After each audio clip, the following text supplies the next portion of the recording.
The next speaker is Marcus Guardian. He's now the general manager of, let's say, the Brussels Centers of Collaboration in Health. In the end, let's say he is the intermediate between the companies and, let's say, the commission and the coordination group, but you will explain the process. So, yeah, sorry for wrongly introducing you. Background is a long time in UNETA 21, heads of agency group. So nobody better positioned on all those processes than Marcus, and giving us some insights on the current status. Thanks. Okay, thank you. Thank you for having me. Thank you for being here. Just a very short, excuse me, colleagues after me will go for that. So I don't have slides, so feel free to just switch that off. I think I'm here more as a legacy result than my actual current position.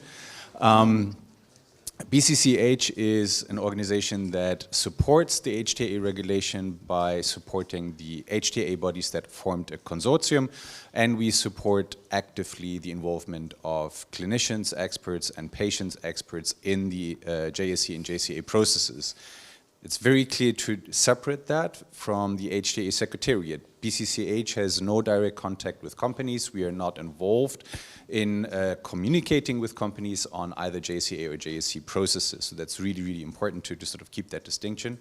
That doesn't mean that I'm not furiously interested in the part in the sector and sort of also try to understand what's happening there. So to the question of mid-sized companies, and I like that terminology. I have a few personal thoughts which are not necessarily reflective of my current function, but it is sort of more derived from another hat that I wear, and which is related to horizon scanning. So I'm also the general manager of the International Horizon Scanning Initiative, and with that viewpoint, we of course look also at the sector and beyond that when it comes to pricing and reimbursement, which then again is vital for us. So I think I want to pick up briefly, and I'm aware of the time, so I'll be short. I want to pick up where Alexander sort of started to look into it. I think the current processes we have to experience, we have to learn a little bit all sides, and I think the Commission does an outstanding job in communicating, preparing, and supporting HTDs of whatever size entering the process. I think a tool that we in the past under UNETA developed together with the colleagues from the EMA, the parallel joint scientific consultations, I think that is a tool we should look more and more into and really try to develop that significantly to the benefit of preparing especially mid-sized or SME companies. Because here I think there's a communication lack or an understanding lack.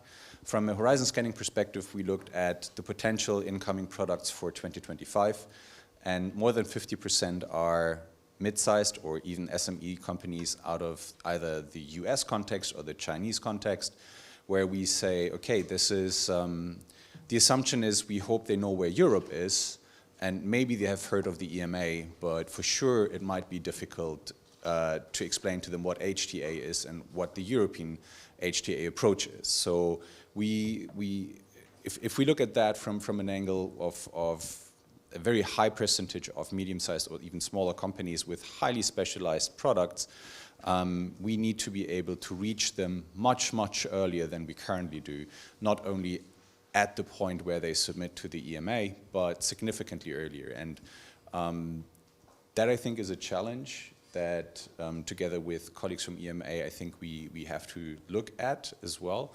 And I think the Commission has that on their agenda when looking ahead for a revision of the regulation in the future. But I think member states also really need to step up there and say, okay, if we want to spread the word on the one hand, but also ensure that mid-sized companies have the right data available to supply all those PICOs that are listed, then we need to be able to support them very early on. And I think this is sort of a learning curve for all parties involved, and I hope that sort of this first year. And we only started in January, and I think we already have quite a very steep learning curve behind us. We should be able to sort of transition into that in the future. That allows us to increase the quality of the work. But as Alexander says, in an ideal world, we will be able to ramp up the numbers. I think that's sort of something we are looking forward to. That's my very short intervention here. Thank you. Thanks very much, Markus. And let me also add, and I forgot to mention that in my short intervention, we know that it's a capacity issue also from the assessor side This is very clear, and so it's a very important point you're making.